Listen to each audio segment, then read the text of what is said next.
அஸ்ஸலாமு அலைக்கும் அன்பு உறவுகளே. மை செடி அப்படின்னு சொல்லுவாங்க இதை. இன்னொன்னு கூட செடின்னு சொல்லுவாங்க. இந்த பழம் மை பழம் அப்படின்னு பாருங்க. இந்த பழம் இது கொத்தா இருக்குது. இந்த கொத்துல உள்ள இந்த பழங்களை பறிச்சு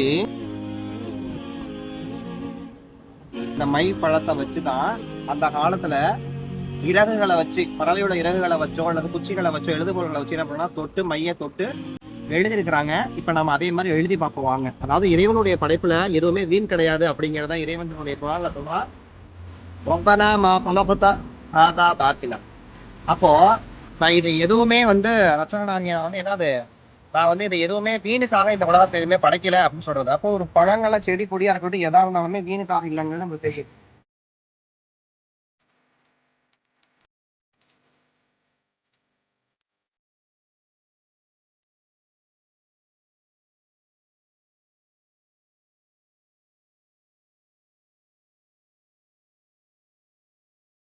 இப்படிதான் இந்த மைய பயன்படுத்தி எழுதியிருக்கிறாங்க.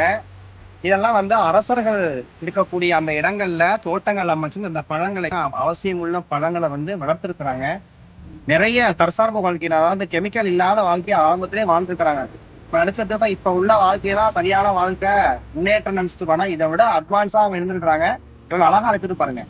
இதோடைய ப்ராசஸ் என்னன்னு சொன்னா, இது இப்படியே இல்லாம பழத்தை வேக வச்சு அதுல இருந்து சாரம் எடுத்து அப்பதான் கெட்டு போகாம மை இருக்கும் அப்படிங்கிறதுக்காக எந்த கெமிக்கலுமே சேர்க்காம இப்பெல்லாம் பயன்படுத்தி இருக்கிறாங்க. அப்படி என்ன தெரிஞ்சுக்கணும்னு சொன்னா, இறைவனுடைய படைப்புல எதுவுமே வீண் கிடையாது. எல்லாமே ஒரு அவசியத்துக்காகவும் நம்மளுடைய தேவைக்காகவும் தான் இறைவன் படைச்சிருக்கா அப்படிங்கிறத இது மூலியமா வழங்கிக்கிறோம். அஸ்ஸலாமு அலைக்கும்.